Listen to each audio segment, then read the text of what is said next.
Hello, welcome back. Thank you for tuning in to the Rhythmic Resonance Podcast. This is your host, TR, and this week I sat down with Mellow Mike. Mellow is a local creative from the Lewistown area and excels in hip-hop, soul, jazz, and P-Funk production. Growing up, Mellow had an inclination for drawing and a fascination with music production, which later led him to teaming up with different local artists over the years, such as Cody Boy, Symon Palmer, Patch Willams, and many more.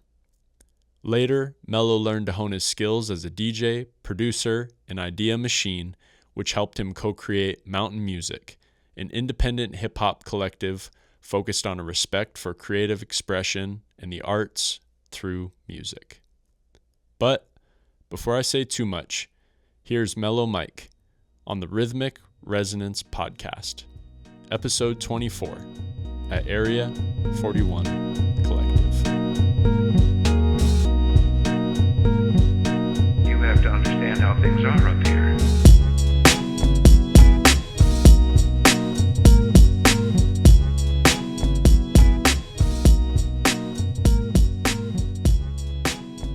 All right. So, where are you from? I am from central Montana. I say that because I lived in both a town you've never heard of and Lewistown, which is probably also a town you've never heard of. No. Most people have never heard of. No, for real.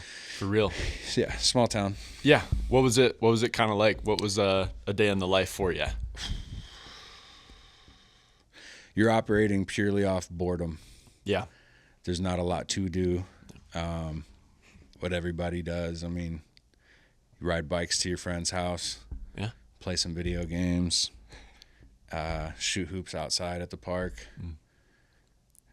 Get your license, drive around too much, do the same things. Especially in that area. Yeah. Oh, yeah. There's not a lot to do. You end up getting older, you get into parties and smoking weed and drinking too much. And For sure. And that's, yeah. I mean, we had fun just as kids playing in the dirt, but also, you know, we get into the other usual high school activities. Yeah. Like, when did music kind of come in? Like, what were you listening to as like a kid? I kind of listened to a lot of different things. My dad, I feel like, was really into hair bands music and country. Mom listened to pop music from like pop and non, more like, I don't know. Mostly it's like pop music from like 70s, 80s, Yeah. 90s. Oh, yeah. The classics. Lots of classic stuff, Michael Jackson. There's a lot of grunge bands from like the 90s and, things, all kinds, all over the place. Yeah. Metal music, rock music. Yeah. Country tunes, pop tunes.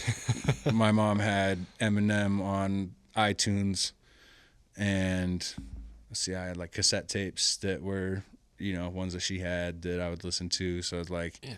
I think one of the first cassettes that I remember listening to regularly in this Walkman cassette player that I had was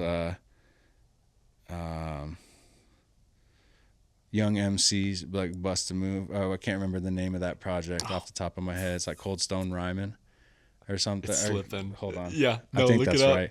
But that was like, I started off with a Walkman cassette player when I was a kid. Okay.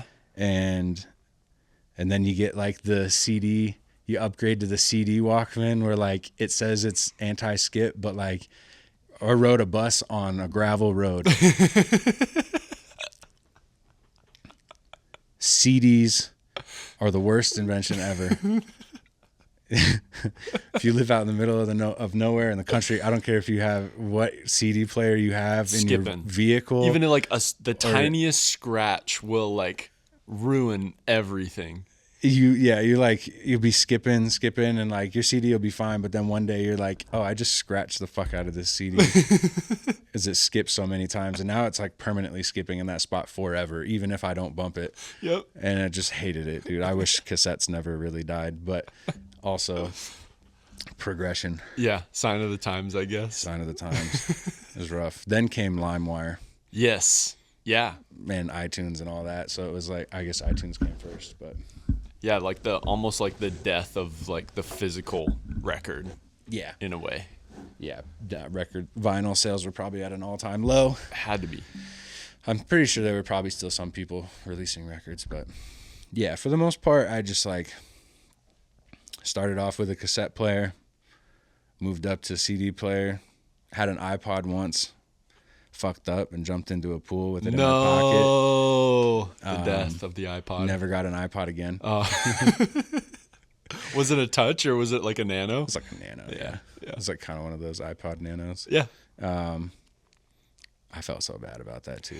So parents got it for me for Christmas or my birthday or something like that. And then it was like the next summer. Like my buddy was like, hey, we got a pool at our house. Let's just jump in. And I was like, all right, sick. I didn't even think about taking anything out of my pockets yet. Like I didn't have a phone or anything. So like I didn't really think about like emptying pockets. That's the kind of like childhood we had. We were just like jumping in. Yes. Like, there was no second thought. Right. We're just like, all right, go. I love it. No social media. No. MySpace was the thing, but like none of us really, Right. it wasn't like a big thing to me. Sure. Anyway. Yeah. Growing up in a time when social media is starting to take over was a weird transition. You feel like caught in the middle, like before and after. Yeah. Yeah. Cause you're like, didn't really like, it was more like in-person relationships, like, and doing what you wanted to do. And there wasn't like this platform to like, oh, I went to Cancun this summer, Like, nobody was sharing their family vacation trips on social media yet. Right. Everyone was sharing what their favorite profile song was going to be on MySpace. For sure. Yeah. And like even like the blog era and stuff, and like just talking about different things and having conversations versus like this like egotistical like time capsule of your life. Right.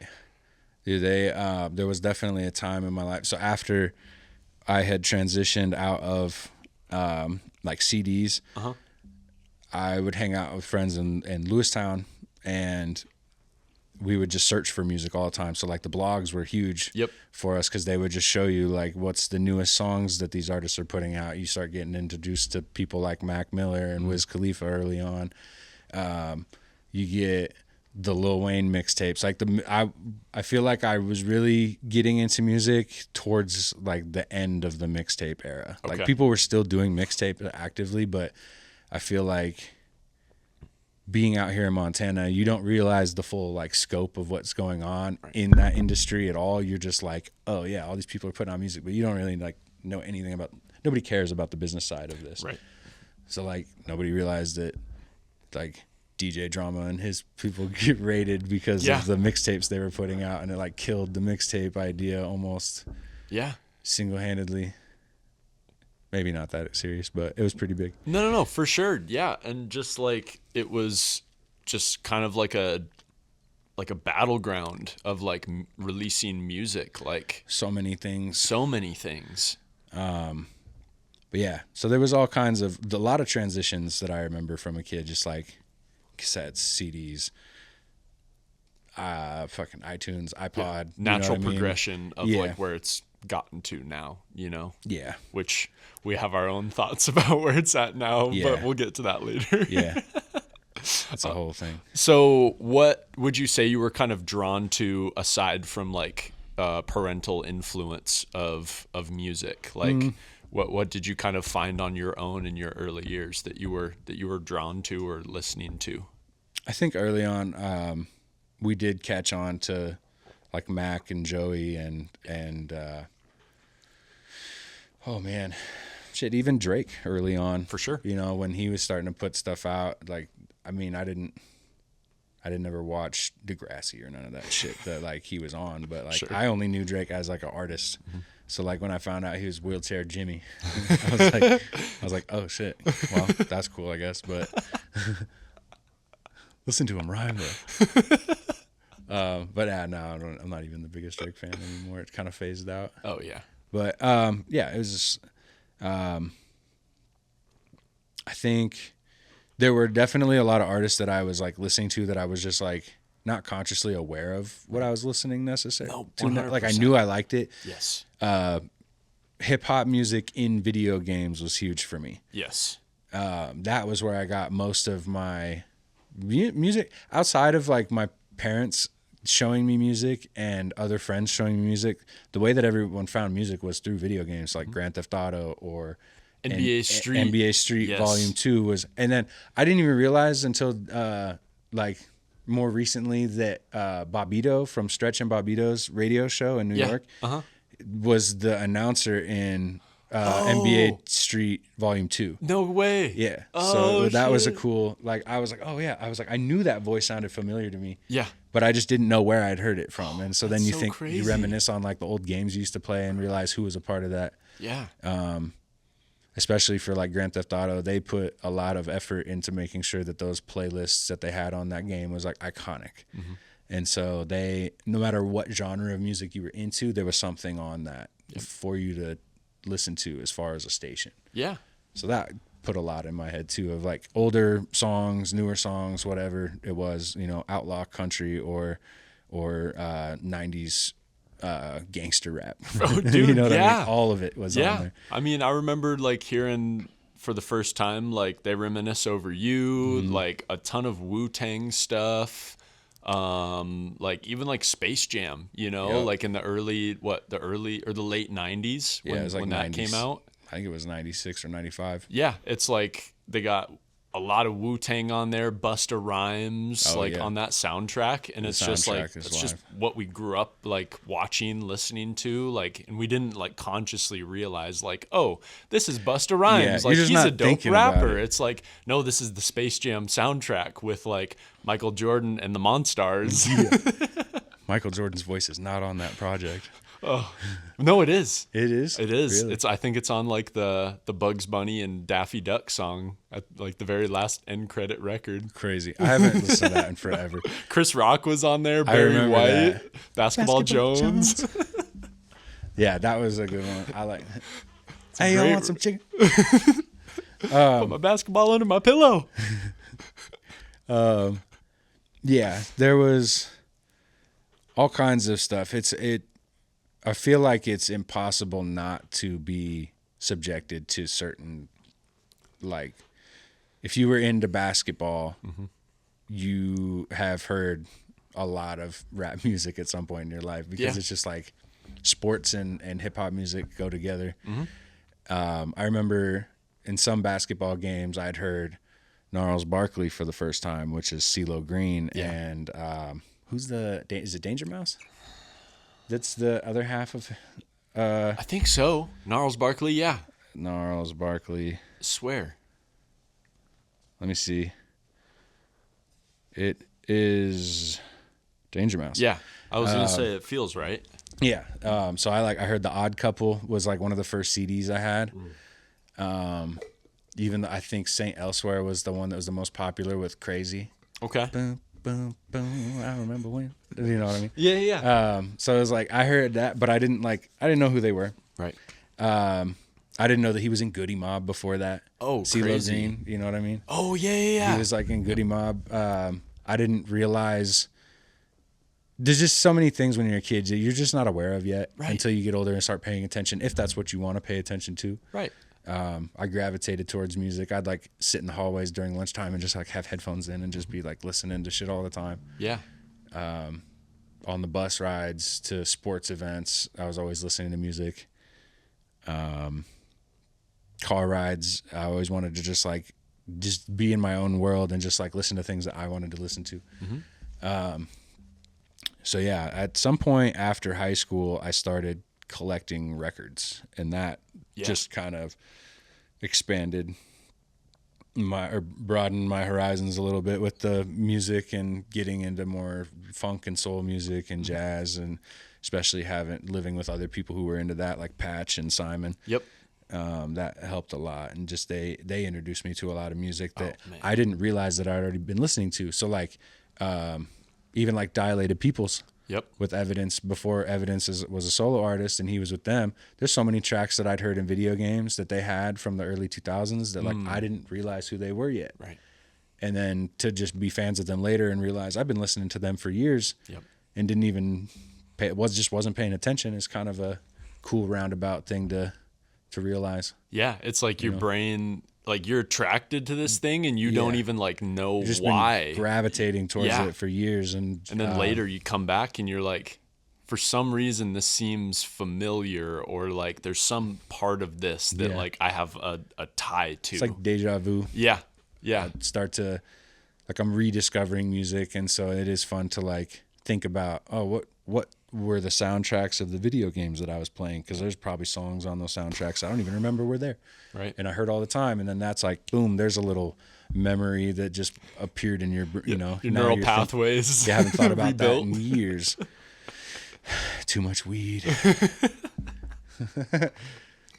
No, for sure. And like collecting the records is another thing, like that I know that like just expand taste. Yeah. If you want to talk about like how you kind of got into collecting records, like what drew you to vinyl specifically, or if it's just something. I think I've always felt that there's something special about having a tangible object when you're collecting music. If you are a fan of music, definitely having something like a cassette or a CD that had like the little booklet that you could unfold and like see all the extra pictures that weren't lyrics part of the cover. And maybe it was like part of the photo shoot that they used for the cover art, maybe, but like they're just like off pictures that have like part of the whole aesthetic in it. I don't know. It was just cool to be able to like feel something and like have it. Remember I said CDs were just cheap and scratched all the time. So like then when you get into records, like they're still fragile in their own way, but they're a little more durable, I always felt. And then even if they get a little worn, it's just got character to it. So I mean, you can still listen to those forever, and they repress shit all the time. So you can buy a new copy. It's not the end of the world to not have an original.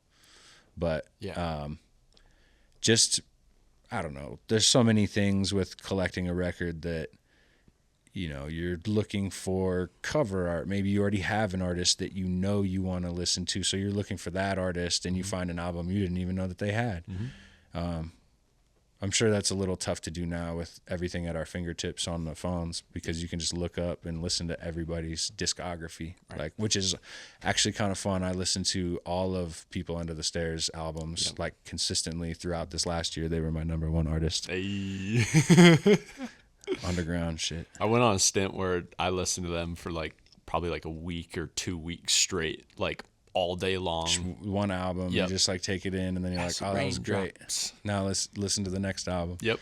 I listened to them. They have like 12 albums, 13, something like that. They did a lot as an independent duo, and it's very inspiring. Just listening to artists like that, especially, are like inspiring to hear like what their sound was, hear both how they evolved it and stayed consistent with their sound. Yep. Stayed consistent with their vision. They never like swayed on their own decision making and like letting other people make decisions for them or do anything for them without some kind of mutual benefit. So it's cool to just kind of see that and recognize that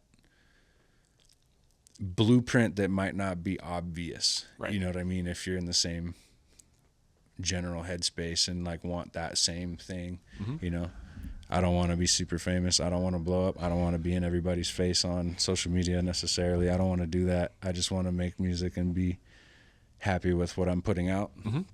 If I can cultivate some sort of following and some kind of ecosystem off of that, so to speak, like on the side of what I do, that'd be cool. Yeah, like an awareness. Like, oh yeah, this is Mellow, and he does this really well. It'd be like, this is what I like to do. Yeah, it's not the only thing I do, but this is what I genuinely like to do. Everybody. I think if everybody found that one thing that they like to do, they'd be a lot happier in life. So finding a balance has been key lately, for sure. For sure. So when did music kind of come around in the avenue of like, I'm gonna making music? Yeah, I want to like start making music. Like around what time was that maybe, or when did that kind of come in the picture for you? So all right, so I'll start by saying I was always kind of artistic. I used to draw a lot.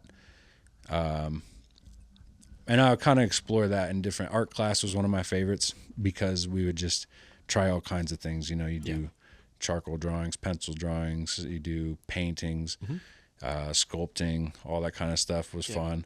But I gravitated towards graphic design. Okay. And so I think at the time there wasn't a whole lot of programs that were super cheap to be able to really experiment with graphic design. Like Photoshop was not cheap, but it also wasn't a subscription either.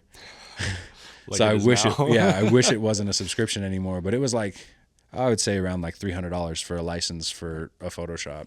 And so I didn't just have that. I remember I was in school and I was a part of a program or like a after school club called BPA. And I went to a national conference and like won a drawing for a year of free Photoshop. Hey. And then like hardly used it at all because I got out of school like the next year and was just like out chasing music stuff. So I just didn't really use it a whole lot. But now I wish I would have like bought the program. This was like right when they transitioned into subscriptions. But so I would draw, got into graphic design. I thought maybe after school I'd want to go to college to do more graphic design. Sure. And so I was a senior in high school, and that was kind of my thought. I had already kind of like declared my major or whatever. And then I was sitting around watching YouTube videos one day with a buddy of mine, and J. Cole video of him breaking down Power Trip came up, and it was kind of cool because, I mean, if you've seen the video now, it's just a short, like behind the scenes video of him breaking down every layer of a beat, and something in my head, just like a light switch came on. And it was like, I could do that. Yeah. You know, that sounds like fun. I love music. And I never even thought about how it was made. It just never crossed my mind one time. Like I've seen bands play, so I knew people played instruments, but as far as like making hip hop music went, I just had never really thought about it too much. And I don't think a lot of people in Montana ever do. For sure. You know, I think that's something that just because that's out of our element, so to speak. It's not even like necessarily a part of like the culture of the state and like the people that are in the state, you know. But it's something that we can adopt and use in our own way. So using it in my own way wasn't necessarily like the goal at first. I just wanted to make music at all. So something senior shifted, and I just started gravitating towards music. So I changed my major to music technology, right, and then went to Bozeman after I graduated, and was there for like 3 months and dropped out.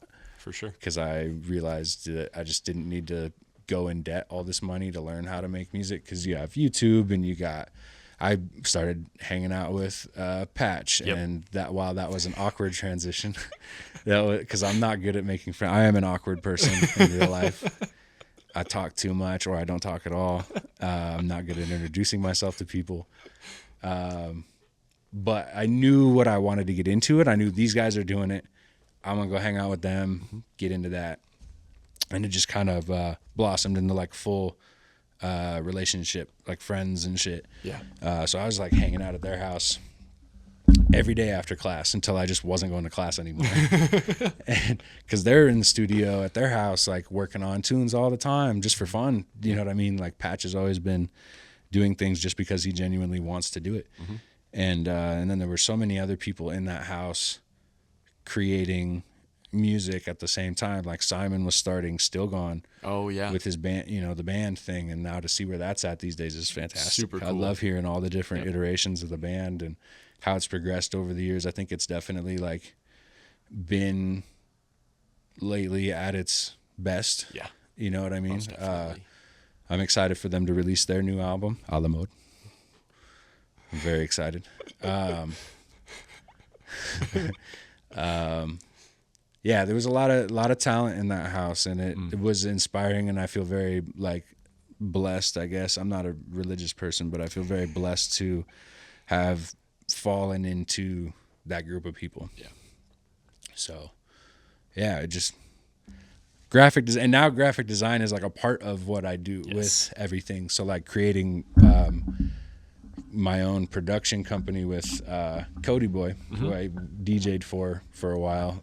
I use graphic design to like create our logos and designs and all that stuff. So it kind of came back around full circle, and I ended up using that again. But I dropped out of college, I think, just because I realized that I don't want to do this for somebody else. I want to do it for me. Yeah. So having that realization early on, I think, saved me a lot of money and For sure.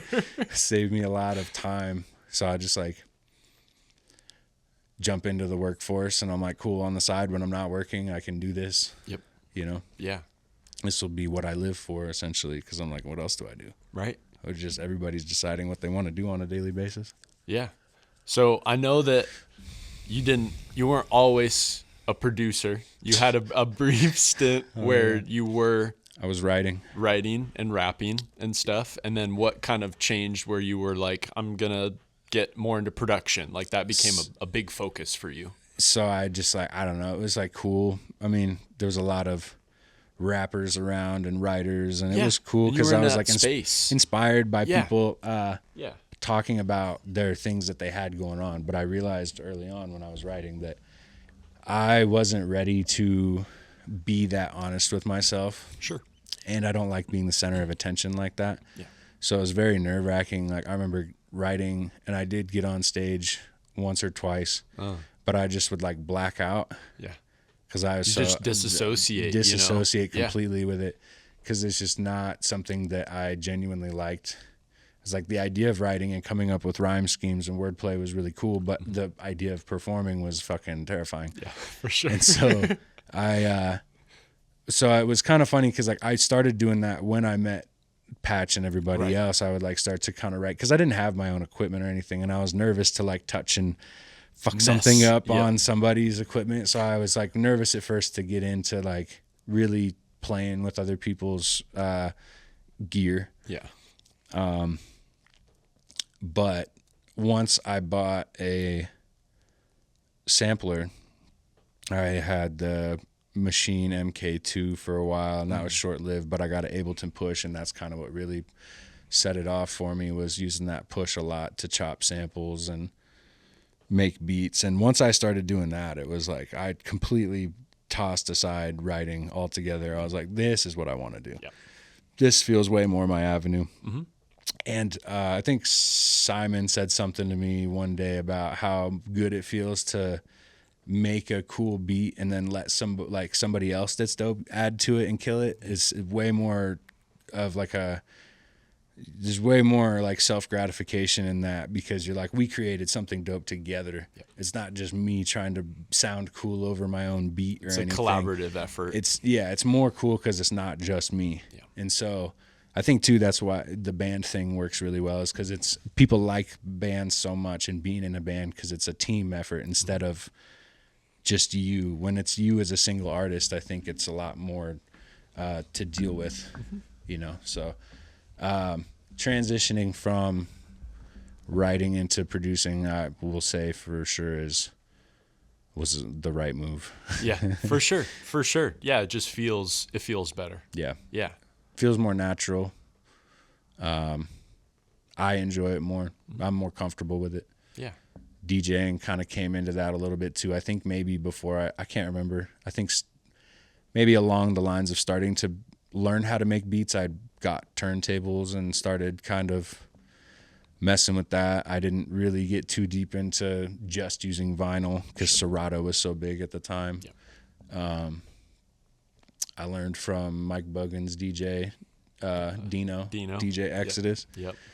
I got to go and hang out with him in the bars on, even when I wasn't of age to do that. I would go in with the turntables and like hang out with Dino and watch him play to a crowd. You know what I mean? That was and he's fun killer. to watch. Yeah, he's fun to watch. He's been doing it since he was like 17. You know, he's been doing this his whole life. Crazy. And it's fun to make friends with people who are good at what they do and just enjoy watching them thrive in that environment. You know, it's very inspiring. Makes you want to do that yourself. Mm-hmm. Yeah, most definitely. So where, after you started like producing and getting more into it, spending time at the music house and stuff, how did your influences change? Like from what you started listening to what like you now broaden your scopes completely to like so much new music. Like, talk about that change in influence a little bit. Yeah. It's going back. I mean, it always comes back to just living in Montana, away from, out in the middle of nowhere. Yeah. The most music that you're probably going to be subjected to is on the radio, unless your parents are like in the know on something, and like, or if your cousins or friends are into something, like you'll hear that. But most of what you're going to hear is industry pushed radio bullshit. Popular music. Yeah. And while some of that's good and catchy and it's fun, it's formulaic, it's not really reaching a whole lot. It changes all the time, but Sure. For like years at a time, it'll just sound like the same shit over and over again, right? So when I started getting into doing music with these guys, it just kind of, like, you get more underground. You start to dig up beneath the surface of what everybody's being pushed to like, and that was fun, because there's so much music out there. You'll never be able to hear it all in your lifetime. Nope. People can suggest new songs and new artists that you can listen to every day for the rest of your life, and you'll never be able to get to it all. Scratch the surface. Yeah, you'll only scratch the surface. So it's fun to think of, like, we're all curators of our own liking. The whatever we enjoy listening to, like, your library of music on your phone is different from my library on my phone. It's different from Cody Boy's library. It's different size patches. Like, everybody's got their own taste. And so that's really cool to me. I just wanted to, like, build my own taste off of what other people were showing. You'd be like, oh, show me this. Cool. Either I like that or I don't. Yep. And I discard it. It's like a collection. But you just, like, filter in things. You start to be a better filter of what you're intaking in your life musically. So, yeah, it definitely bled into, I have some early influences that do still influence music that I do now, but then there's, like, a lot of newer ones from, like, after high school on. Sure. Again, that maybe I did listen to before, but I just wasn't realizing it yet. Yep. Like MF Doom. That That guy was on Adult Swim when I was a child. Yep. And I didn't even realize, that was, briefly remember hearing shit late at night. You wake up in the middle of the night. You're like, what? There's just sounds going on from the it's TV. on the Christmas still. special. Ho, ho, ho. Doom. Yeah. I still rewatch that special once in a while. It's on It's a YouTube. good one. You can watch one. that. The whole special every Christmas. Yep. That's like my Christmas tradition now, is watching Doom present cartoons on Adult Swim. It's coming up. It's coming Time's up. It's coming that up. time of the year again. I'll probably do that today. There we go. And then I guess if you want to talk about a little bit kind of like how your process has changed as far as creation. Like starting producing, not really like knowing necessarily, having people show you some techniques and different things like that. But like, has it changed drastically, or has it stayed close to the same as far as like sound selection or the process of building a beat? Like, if anything's kind of changed in your process over the years. Obviously, naturally that happens as you learn more techniques and you learn more things, but if there's any like standout thing that's really changed in that. Not necessarily. I feel like I'll definitely set into certain creation techniques, like when I listen to my beats over the years, because I like label them now by what day I made them. Yes. I can go through certain parts of the years and like previous years all the way back to like 6 or 7 years ago, and listen to when I went through stints of like, oh, I'm going to make a beat that sounds like this, or I'm going to chop all these samples, or I'm just going to layer these and play with the arrangement and build my own drums, or now I'm just going to use a drum loop and then really fuck with the sample. Like, I kind of juggle it around once in a while, but I will go through phases like for like a month or two where I'm like kind of trying out this particular technique. And then the next time I come around to it, I can, like, I don't think about the technique too much. I'll just hear a sample and I'll just do it. I don't even, it's like breathing anymore. if there's a new technique that I come across online that somebody like Vox will break down how people made beats or how rhyme schemes were created. And I think that's really cool when they break shit down like that. But I don't know. I guess it kind of all falls back on YouTube again, which is kind of crazy because YouTube got me into this through, via J. Cole and his breakdown video, but like watching other people like Ninth Wonder or like the Mass Appeal series, Rhythm Roulette. Yep. That was one of my favorite series. I wish they would have never quit doing that. I know they've started it back up again recently, but there's so many producers on there. I don't know who they are, or some of them are trash.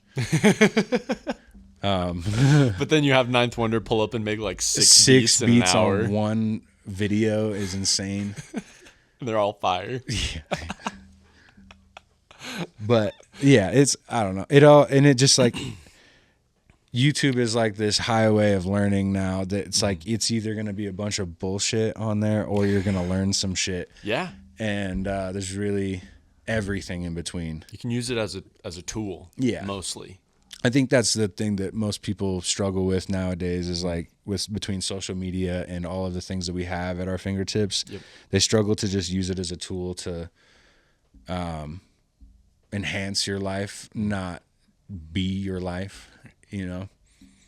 So it's kind of having that balance. Yeah. I don't know if that actually answered your question. No, you're good. You're good. No, I mean, like, processes change. They however do. It goes. It's an ever-changing process. I think most of the time, like, if we really get down to the brass tacks of like what my process is, a lot of times I'll do sample first. Sure.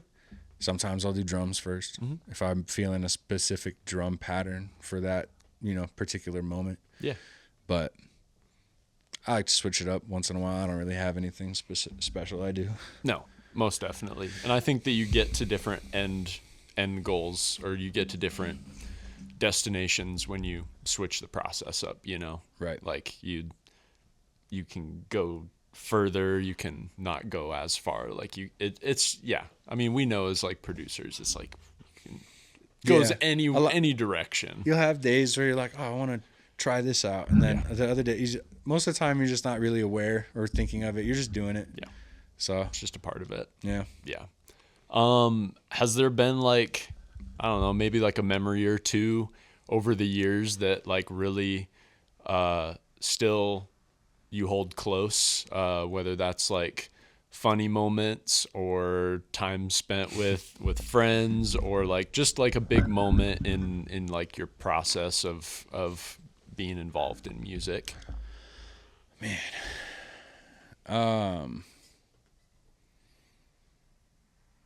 I don't know. Nothing really sticks out off the top of my head. There's been a lot of great moments over the years, just like being involved in the local scene and just kind of, I feel like a fly on the wall most of the time. Yeah. Just taking it all in, what other people are doing. Cause I'm not, like I said, I don't like the limelight. So I'm not going to be on stage performing with everybody or doing that. I'll be a DJ in the background sometimes, but, man, I guess opening up for Greaves with Symon and Cody Boy was a fun time. That's still one of my favorite shows I've ever performed. That was just like the three of us on stage as kind of like a group for that one show. It was really fun. Uncle Floyd and Cody Boy. Yep. Yeah, nobody knows about Floyd Simmons. Uncle Floyd. We need that Floyd back. Yeah, that was a cool, like, core memory of what I've done so far. And then of course, like lately, LOTM was a cool experience to collaborate with people, both that I did know and that I didn't know. So that kind of was like the next step, I think, in kind of where I'm at now. Progression. Yeah, the next progression in the story for this, chapter, so to speak. Yeah. And also, like, speaking of the local scene, you don't have to go like too in depth, but like, what was it kind of like being a part of the scene it like for the last like what 10 years or so? It's and been, how has it changed? Yeah, it's been about 10 years. I feel like I came in at the end of a really great run for local music. Yeah, like Billings, Poetic Intelligence. Poetic Intelligence was kind of like, nearing its end a little with all the shows that it was doing. When I first started, that I like stumbled upon their music because I would sit at my buddy's house and search the blog sites for music and all that, and I don't remember at all how I figured out that people were doing music locally in Montana. Yep.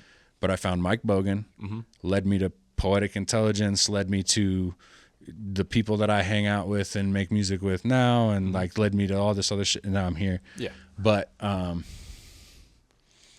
the scene was way more full when I started getting into it, and then it kind of died over the years. Like people move away out of state, people get they kind of crash out and get unmotivated.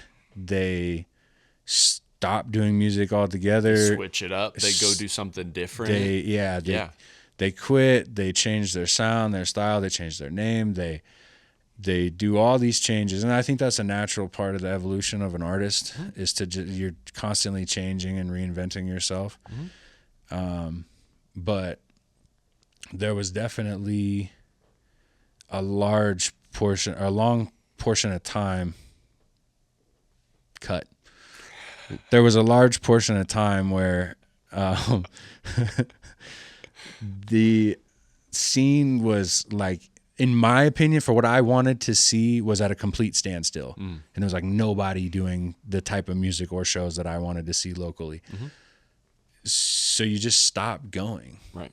And you're sitting at home, and then COVID happens, and like everybody's plans are killed. Yep. And so now everybody's reinventing themselves again, like trying to figure out what to do, how to come back from this, how to get out of this, how to start everything back over again. Yep. And the whole time I'm just sitting at home, like, I have all this free time to just sit around and make music now. Like, let's just make as much music as we can, or as many beats as I can, and take advantage of this time where I'm literally getting paid to just stay home and do nothing. Yep. So it was like it was kind of rejuvenating, so to speak. As much as it wasn't a vacation for most people, it was kind of a vacation for me. Sure. For sure. I didn't get sick. I didn't have to worry about a whole lot. My job still paid me, which was, I was very lucky. Yeah. To have that situation. So it just allowed me to kind of be free with what I wanted to do for a little while, and really explore. I probably made a couple hundred beats during that time, and got an MPC and started learning how to use that, and that did change my process a little bit, going from working on the computer almost like exclusively in Ableton with the push and everything, to an MPC that's standalone, and learning new software and getting into, it's not even like the old MPCs at all. Right. Like the older MPCs, like the 60, the 2000, 2500, those operate on a whole different system, right, from what the new MPCs are on now. Yeah. But changes up your process for like how you structure a song, how you're breaking it all down, how you perform it live, and For sure. so on and so forth. But yeah, as far as the scene goes, it was great, and then it died, and I feel like we're all in a rebuilding process right now, trying to figure out, like, we strip all the bullshit away. Yeah. What do we want this to look like, bare bones? Right. We need a foundation to really try and build a local scene up, because the foundation is broken. For sure. You know what I mean? There's not a lot of cohesiveness across the state.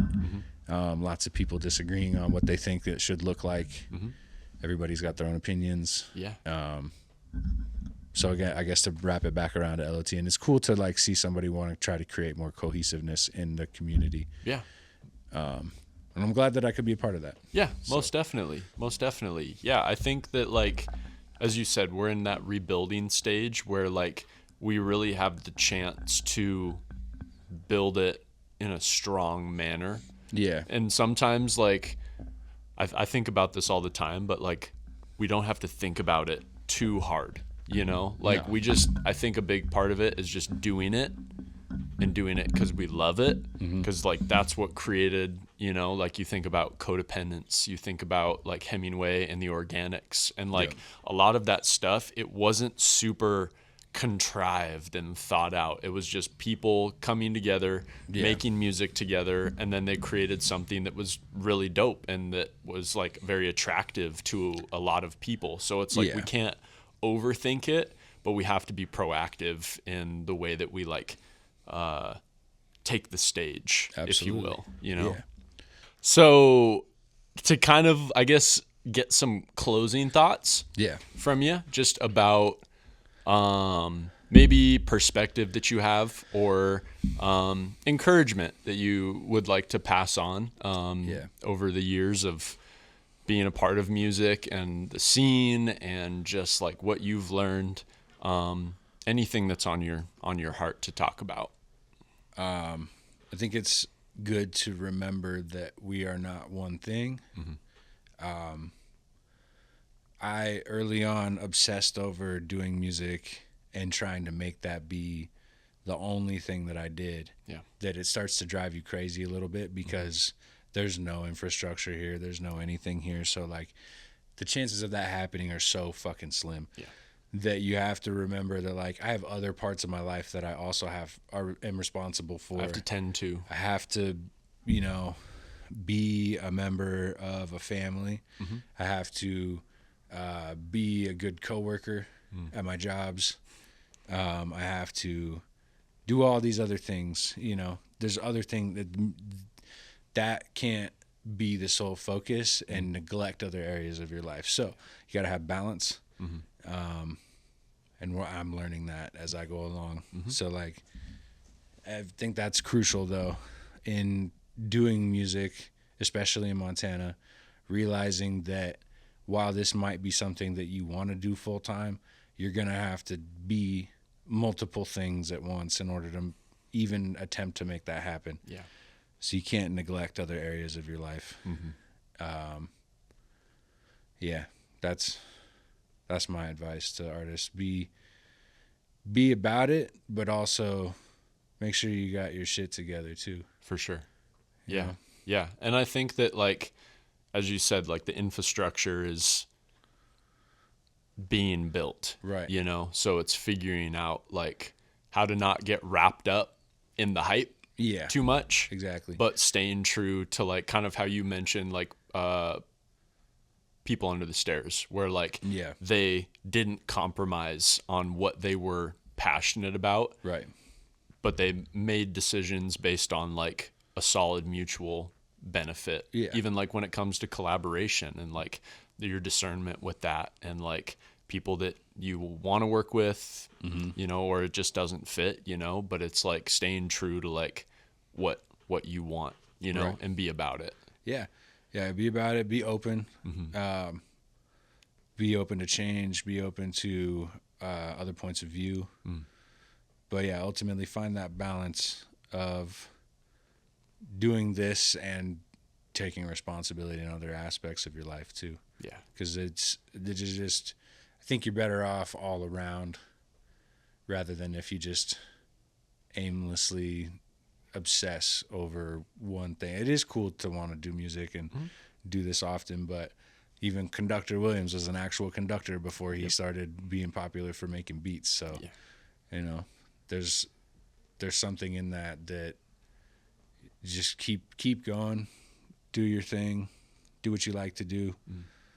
Don't compromise, stay on track, you know, and everything will fall into place. That's the big thing. Trusting the process. Yeah, trust the process. It'll happen, you know? But, yeah. Beautiful.